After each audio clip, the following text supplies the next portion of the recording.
Hi everybody, my name is Nick Scandalius. I am the father of boy and girl twins, and my partner Rick and I were Growing Generations clients. This beautiful woman right here is our surrogate. I want to just begin by sharing a very personal and powerful moment that we all experienced together last night. And I know you can't see this, but I encourage you to look at it later. This is a photograph of Rick and I, our two children, our dear friends Adam and Anthony, and their two children, and Vickye carried all four of those children. And last night, along with Kim Bergman's family, we got to experience together the result of the journey that you may be in, about to begin, or thinking about beginning. And I cannot tell you enough what a special evening we shared together. And it goes to what all the panelists were talking about earlier about the value of the relationship and the trust, and making sure when you begin this process that you're honest with yourself, you're honest with whoever you're working with, and you're honest with the surrogate about the experience you want to have, and in return, so that you can experience hopefully what we experience, because it truly is special. And these four children, who are not genetically related to each other, are sharing a life story together, and a life story with Vickye and her husband and her two beautiful children. So the notion that you would do surrogacy and then it ends the day you walk home with the baby, I hope that doesn't happen for you. Everybody makes their own choices about their relationship, but I will say the happy byproduct of the process was a larger, beautiful, expansive, loving, caring set of families. I just, now I'll get back to the technical part, but I wanted to share that with you because it's so, everything you're hearing about today is process. And it really is so deeply personal and so emotional. You end up with children at the end of it. Your whole life changes, your perspective on life changes, your priorities change. And they're supposed to change, and it's a beautiful thing, and you want it to happen. And we need to always remember that piece of the puzzle. For Rick and I, the reason we chose Growing Generations as our agency, we were introduced to them, and it was 20 months from our first meeting with Stuart Bell to the birth of our children in Fresno, California. For us, the process and the application process went from basically the first 3 or 4 months where we were filling out the application and thinking through the issues of what we wanted out of the experience. Once we filled that out, it was about 6 months between the time we completed the application and the vetting process to get matched with Vickye. That was our process. We met Vickye in January of 2007. We implanted 3 embryos in early March of 2007, and our children were born in October of 2007. So they're about to have their 4th birthday. Interestingly enough, when you go through the process, and it's interesting to me that the panelists brought up the abortion question, and I think I'm really glad it came up, because for Rick and I, one of the things, it's all very convenient. Most of us are men in the room, so whether or not you're pro-choice or pro-life, it doesn't actually matter. It's very convenient to be a man. And when you're because you never have to make this decision, right? It's never about what your personal feeling is. But it's the first time in my life that I was actually confronted with the notion of, what do I actually believe? I'm politically pro-choice, but now if I were asked to selectively reduce pregnancy, how would I feel about that? And it's a critical part of your contract, the legal issues not aside, because it's a very personal thing. And when you get to the point with the doctors and deciding how many embryos to implant, and I realize in the 5 years since we implanted, there's probably enormous strides in technology and science. It's so deeply personal, and it was one of the things that we took a while to decide about what we would agree to or not to do. So I wouldn't discount it in the process. When we were matched with Vickye, we had a mediation meeting. At that very moment in time, we did not know that the coincidence of being friends with another couple who she had carried existed. We sort of learned it as the process began, which was kind of amazing. It became a topic in our mediated meeting at the agency to be sure that we were all okay with it. We were.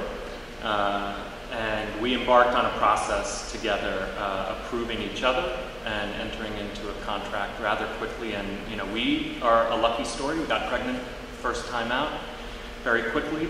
Our egg donor, we did use Growing Generations, so we have video of the egg donor and we have medical histories. My partner's 5'4", I'm 6'4", so you can imagine negotiating the height of the potential egg donor and, you know, does she have brothers? How tall are they? You know, it was a bit of a debate. We have medical history. I am the child of an insulin-dependent diabetic, lifelong with complications, so that entered into it. I am of Greek descent, so there are various questions in there that might lead on the application that you fill out that might lead you to say, all right, people of various Middle Eastern, African, and Greek descents are not necessarily the best match because of sickle cell anemia, thalassemia. I don't remember all of those things, but you'll go through that process. And it's important to understand and be honest about your genetics. I even found myself calling my mother to say, what did my grandmother die from in the process?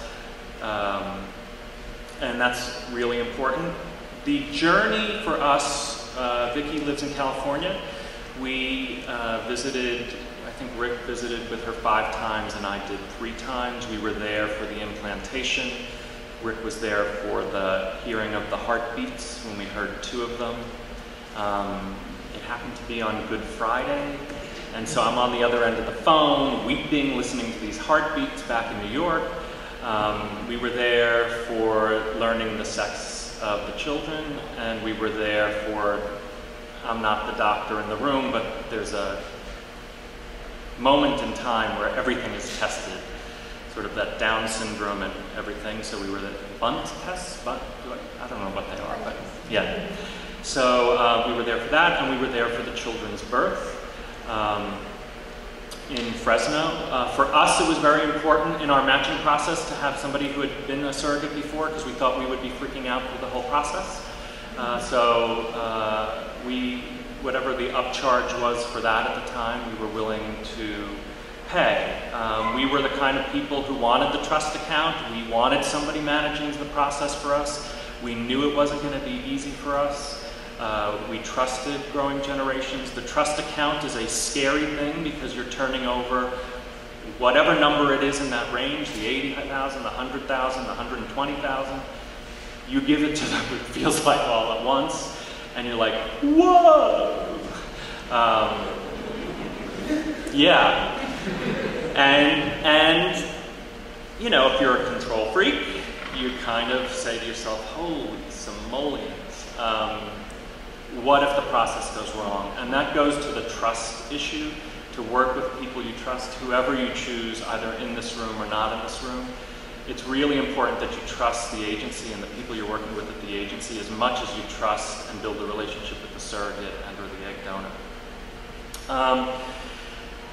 The kids were supposed to be born in early November in their 38th week by cesarean.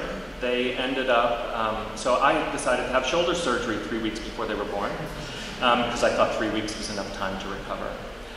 Then a phone call came from Vickye saying she had been to the doctor and, if I remember this correctly, a certain platelet count had dropped and they were going to take the babies early. So Rick and I, he now had a 3rd baby, me, ice pack shoulder, not being able to move 3 days after surgery, getting on a plane, We arrived there at 11:30. At 12:30, we were planning to be in the delivery room, and we weren't able to because Vickye had to go undergo general anesthesia, so they wouldn't let us in.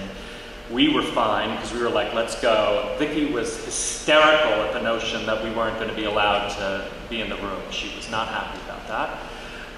And at 1:23 and 1:24, literally 90 minutes to 2 hours after we arrived at the hospital, our children were born, and it was really extraordinary.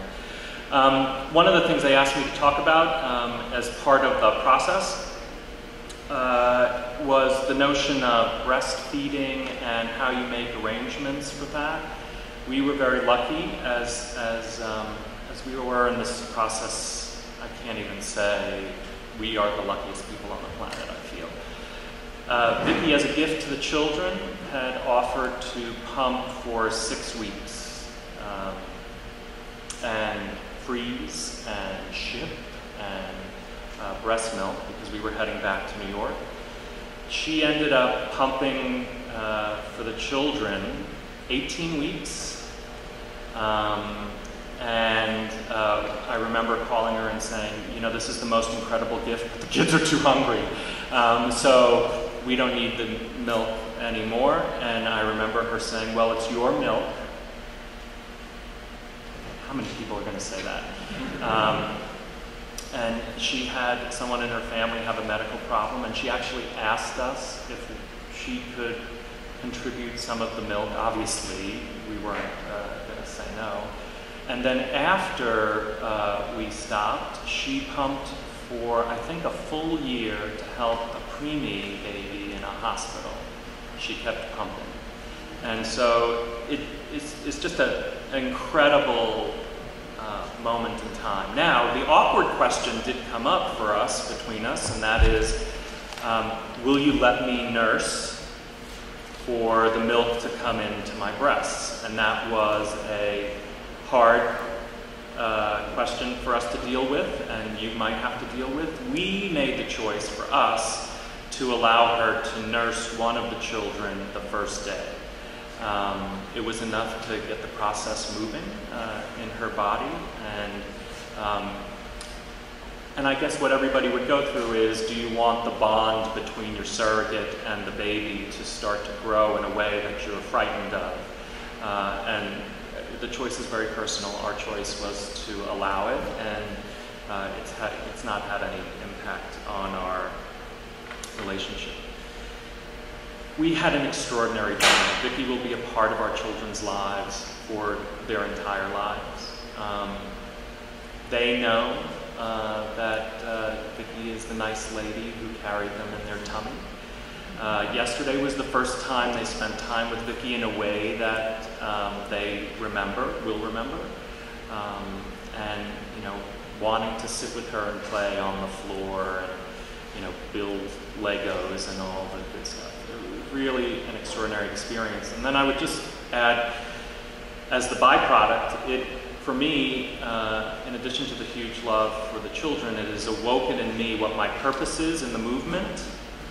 And so since the birth of the children, thanks to Kim Bergman, I've joined the board of Family Equality Council, which advocates for the families of same-sex children nationally.